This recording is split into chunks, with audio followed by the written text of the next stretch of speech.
All right. Welcome back to the GSMC Wrestling Laureate Podcast, brought to you by the GSMC Sports Network. Just to kind of reflect on what we talked about in segment one, we talked about WWE NXT review, kind of what's going to happen going towards spring break-in. Obviously, you have that match, the World NXT Championship match against Ilya Dragunov and Trick Williams. That should be pretty stellar. Next, we spoke about AEW preview. Kind of going. This is the last AEW Dynamite before Dynasty. So a lot of superstars kind of getting in their last jab there. So essentially, this is kind of like the night before WrestleMania for AEW wrestlers. So I think this is going to be a pretty good. It's going to be pretty good AEW. Definitely, can't wait to watch it. But kind of moving on to our next segment, we're gonna talk about iconic WWE Steel Cage wins, wars. So like I said before, I kind of got into that Steel Cage mood, watching the Trick Williams, Carmelo Hayes, and me definitely like being an Attitude Era kind of guy. I like seeing stuff like this, and I like seeing I'm not trying to tell you guys that I'm like, oh, I love seeing blood, because no one likes seeing blood or anybody badly beat up. Or maybe do I? I'm just kidding. No, but I think it's gonna be it's gonna be I hope you like it. If you don't, then leave me a comment on the tips and donations link. But hey, hope you guys sincerely like it. And right now, once again, technology is not my friend, and this is not going to work out. I apologize to all you guys, but I guess we're just gonna have to freestyle it. Let's do it. Man, you gotta love technology. Absolutely, positively love technology. All right. So what I kind of want to talk about first is Triple H versus Shawn Michaels in a steel cage match in Armageddon 2002. Ultimately it was 3 stages of hell match, where you kind of had the first match being a street fight, then the second match was the steel cage match for the World Heavyweight Championship, and then the last match Triple H picked up the victory in I think in a ladder match. I think the ladder match was the final one.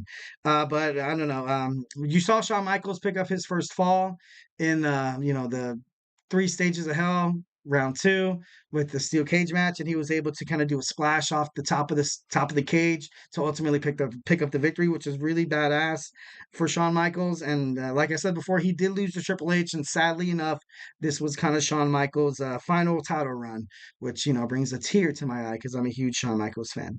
Another steel cage match that's very much alive in my head, although I didn't personally see it myself. But is Hulk Hogan and King Kong Bundy, WrestleMania 2.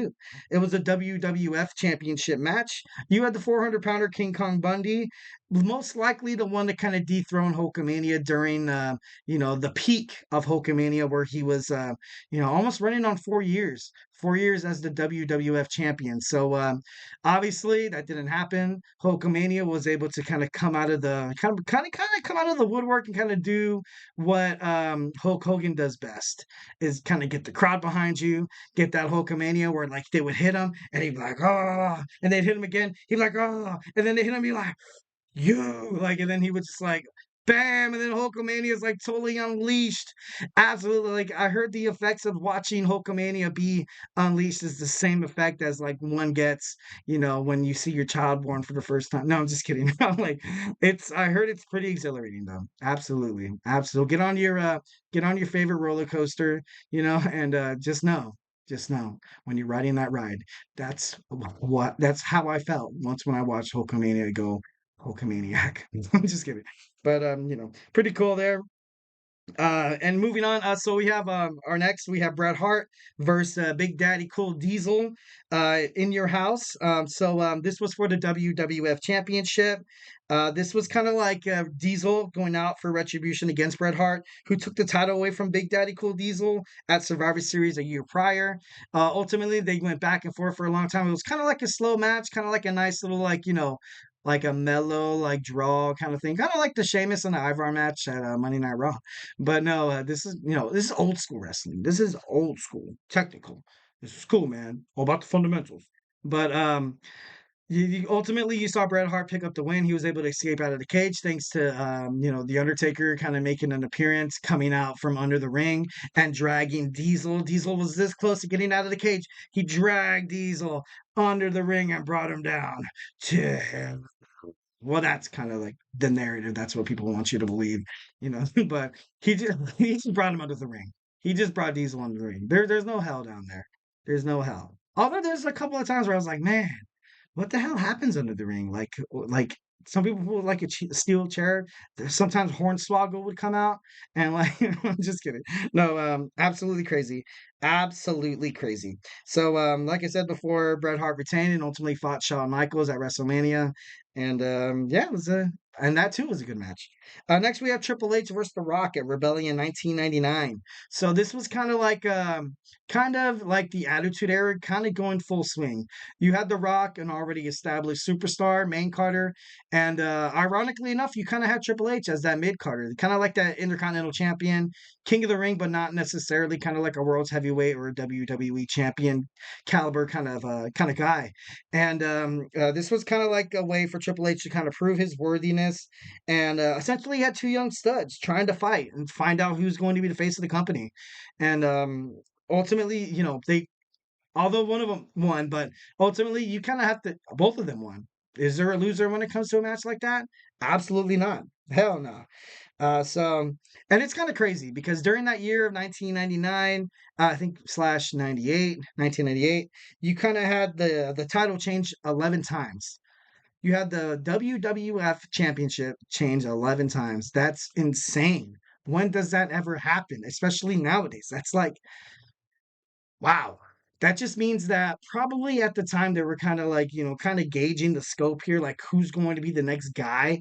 And honestly, I think they did a pretty good job kind of doing that, kind of floating the belt around to be like who's someone that the crowd is going to get behind, someone that we can market, and definitely someone we can put this company, on their back and kind of, strive us to the air, kind of like what Cody Rhodes is doing with the new Paul Levesque air. So, obviously that was super super cool. Like I said, this was Triple H, kind of like his initiation to the main card wrestling, and whoever booked that match did a great job because Triple H is, you know, he definitely paid his dues, and he showed why he's the cerebral assassin, the King of Kings, why he's that damn good. So, that's Triple H.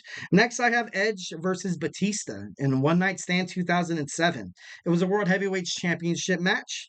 And of course, this was kind of like during the peak brand split where you had, where you kind of had, who was it? Oh man, it was both Batista and it was a rated R superstar, and it was also The Undertaker. Those three superstars through 2005 to roughly 2009, kind of hold down that fort for WWE SmackDown, kind of be the one to go against that WWE Raw, because WWE Raw was absolutely more popular than SmackDown was.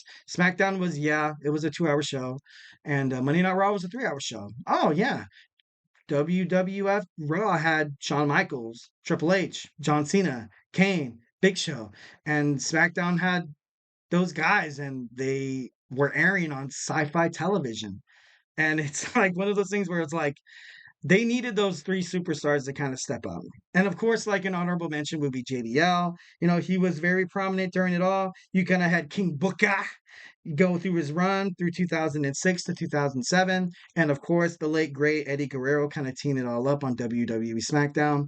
Uh, but unfortunately, he passed away in 2005 and kind of wasn't able to, be a part of that revolution like we would love to see Eddie Guerrero kind of be. So, but you ultimately kind of had the biggest heel match versus the kind of biggest babyface match. You had the ultimate opportunistic guy in Edge who was totally over. He begged, borrowed, lied, cheated, and stole his every single match he did. Like it was to a point where like, can Edge actually fight anybody clean?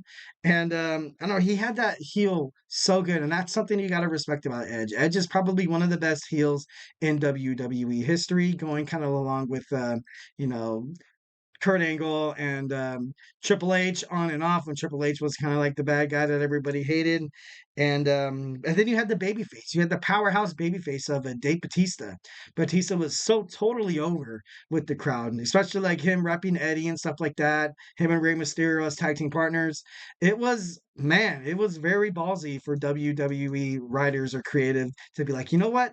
Let's have him lose. Let's just have him lose. Let's make little kids cry tonight. Let's make middle-aged men, not me because I was 14, but I cried. I'm just kidding. But when Batista did go heel in the new, WWE when he came back from UFC, I gotta be honest, I was like, I don't like that. I didn't think that fit his character good at all. But that's just me. But like I said, it was the best match between a heel and a powerhouse babyface that I have ever witnessed in my whole entire life. So, kudos. And last but not least, kind of like what I talked about with Trick Williams and Carmelo Hayes, how their chemistry is phenomenal. So in turn, they're going to have a great match. And I compared them to the number one that I kind of have here is Owen Hart versus Bret Hart SummerSlam of 1994 cage match. This was for the WWF Championship. And like I said before, every match between Owen Hart and Bret Hart was very, very special, very unique. It wasn't like one of those like corner TV matches where you're kind of like, oh, I'm going to go over here and sip on my brew while, occasionally checking the match, kind of talking to, this good looking chick on my right here. But ultimately, you paid attention to that match. Like you were just like staring off, you're like, oh my God, what's gonna happen next? And then you have the girl right here. She's like, why aren't you paying attention to me? No, I'm just kidding. No, I'm not trying to dog on any girls watching the podcast. Because sometimes guys can be like that too. But ultimately I just want to kind of, talk about how old Owen Hart and Bret Hart, when they were in the match, it wasn't just wrestling. It was like an art form. It was beautiful music. It was chemistry. It was like a whisper in the wind. And it was absolutely phenomenal. And it was cool. It was cool. And I think you kind of saw this perpetuated in the match between Trick Williams and Carmelo Hayes. And so, it was a half hour brawl, guys. A half hour brawl between Owen and his brother Brett. Um, it was like an Iron Man match. It was like an I Quit match. It was like a no holds barred match. It was a last man standing match. It was a first blood match, as well as it was a steel cage match. It was all those matches like kind of mixed into one. It lasted 30 minutes, and it wasn't like a 30-minute match where people were like, "Oh, cool. Oh, that's new. Did somebody cover somebody already?" No, I'm just kidding. No, but it was like one of those matches where you're just on the edge of your seat, constantly wanting more, constantly wondering because the momentum in that match was going back and forth, back and forth. You didn't know who was going to win because these two superstars were so damn talented. And it's sad that we lost, Owen, prematurely and all that, kind of stuff happened. So, would have loved to see him wrestle a little more there, but ultimately, that didn't happen. Thoughts and prayers to the Hart family. Still to this day, he was a great man, great wrestler, great in-ring performer, and just an overall great human being. So next, we're going to talk about Nikki Garcia slash Nikki Bella is all elite. Well, almost. She was almost all elite. She was like just seconds away from calling Tony Khan and making her debut, making her in-ring comeback, you know, real. Really, really, really real.